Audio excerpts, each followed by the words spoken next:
Hi folks, welcome to this week's Ask the R podcast, where we've got a whole heap of really juicy questions in from our listeners all across our channels. So stick around and stay tuned, and let's see if we can get your planning back on track.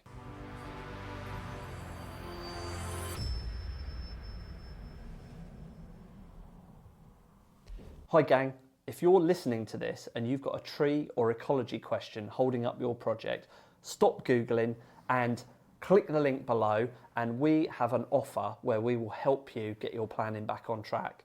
At Rover Group, we talk to homeowners, architects and developers every single day who are stuck, confused, or just need someone to tell them what they actually need. So by clicking the link below, it will allow you to book a phone call. That's it, just a simple phone call. We'll tell you exactly where you stand and what to do next. There's no sales pitch, no runaround. The link will take you to a simple web page that explains the process and offers you a call with one of my team, Peter or Jacob. No Zoom, no tech, just a very helpful booking service. So click the link below and let's get your planning back on track. Great stuff. So we've actually got 9 questions here. I don't think we'll get through 9, but I'll see. This is what happens. In the last episode, I shouted out to our listeners to send them in, and you have responded. So the first one that we've got here is, what is a topographical survey and why is it needed? So the topographical survey essentially is the baseline survey that your entire planning application is based off of. So all of the disciplines that are involved within the project, from your architect to your landscape designer to your arboricultural consultant, possibly an ecological consultant, depending on the size of the site, they all need an accurate topographical survey. And a topographical survey is basically, it's an accurate plan or map of your site. There are some maps that you can buy online. So you can, for instance, go to UK planning maps and places like that, and you'll get a basic OS map of your site. Unfortunately, that's not good enough because it doesn't show the landscape, it doesn't show the landscape changes, it doesn't show the center point position of trees, it doesn't show your driveway. There's lots of information missing from that. So you might not want to pay that £400, £500, £600 for that topographical survey, but it is absolutely essential, and it will certainly make your life a lot easier, and also your contractor's life a lot easier. So yeah, I mean, I've put a note here and said it's the base for everything, and it is really. So the next one we've got here: how do tree and ecological surveys inform landscape design? Well, I guess from a landscape design perspective, the main one is they're showing constraints.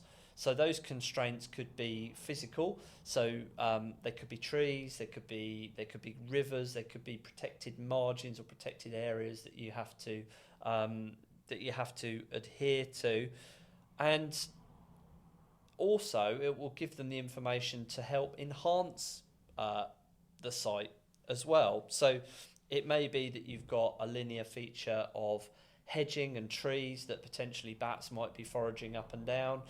A couple of episodes ago we were talking about bats and lighting design, so it may be that sort of information, if the landscape architect has that early on, it can help you avoid a redesign, which is always good. What next have we got here? We have got, what should I consider when planting trees post-development?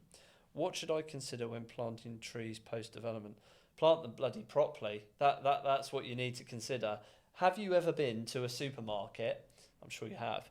And within the supermarket, splitting all the car parking bays are these very sad-looking trees. Some of them will be snapped off. Some of them will be barely growing. Most of them will have some form of mechanical damage. It's because it's nice tree, wrong location. So these trees have been planted quite often in a dedicated planting pit, but they're doomed from day one, essentially, with kids hanging off them, people reversing into them. Sometimes they'll put tree guards around them, which will protect them for a few years before the tree guards get damaged. Generally speaking, horrendous idea. So what you really want to do is you want to consider where you put the trees in the first place. You don't want to be planting trees in a close mown grass matrix. Close mown grass almost acts like concrete to trees, so you get the compaction through the grass maintenance activities, mowing, and that means that oxygen can't get down to the tree roots and that moisture runs off, so that can restrict the success of their growth as well. So we want native species, we want climate resilient species. What we were planting 20 years ago might not necessarily be the right thing to be planting now. You want to make sure that the soil is good quality soil, that it's well aerated. If you're planting multiple trees, plant them far enough apart that they've got space to mature. Otherwise you'll have to go in and fell trees, respace them, it's called, in the future. And just think about biodiversity benefits as well. If you plant a clump of trees in the middle of a car park, I'm using extreme examples, and there's no connectivity to the wider environment, then it's arguable that they're of little biological or ecological benefit. So try and get the trees in the margins and link them up to other habitat if you can. Another tree one here. What are we doing? What if tree roots conflict with my building footprint? Basically, you've got to design around them. When you have the tree survey done, it will categorise the trees in terms of quality rating to a standard called BS 5837. So it will categorise the quality of the tree from A, B, C down to U.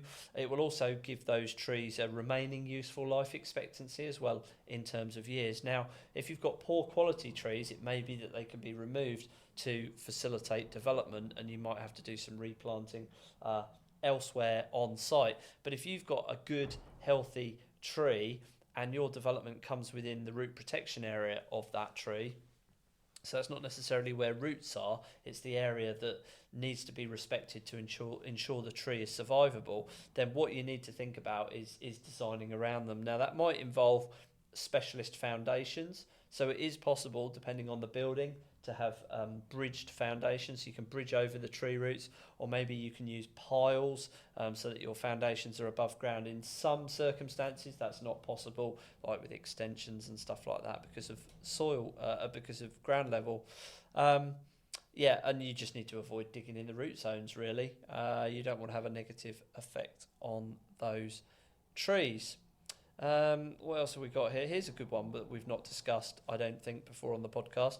What special care do veteran trees need in a scheme? I've got a veteran tree on the edge of my development, and the root protection area extends some 25 metres into the site. Okay, so root protection areas are normally capped at 12 metres, I think it is, and veteran trees, it's extended out to 15 metres, not 25, so I'm not sure where that has that's come from there. But yeah, I mean, basically with veteran trees, these are high quality trees. They might not look particularly beautiful, but they might have significant age, they might have a significant amount of decay, they might be at the stage where they're starting to collapse. So basically you need to make sure that these buffer zones are respected. You need to make sure that you avoid any compaction around the edges of that root protection area. You definitely want to keep it as a feature, and you need to budget and think about long-term care and what that might look like as well. It'd be really sad if we lost veteran trees through development. So it's just a wider buffer area around it. So there we go, folks. I hope that has been helpful. A few questions answered there for you, mostly tree related. Listen, if you're struggling with trees on a development site, or even ecology on a development site, and you would like some help to get your planning back on track, there is a link in the description to the video and the podcast, and that will take you to a web page where you can get help from us. Basically, I've made 2 of my consultants available just for you, and they will make time in their diary to have a conversation with you about your site and see if we can help you, and that is totally free. Link in the description below. Thank you very much, and we'll see you next week.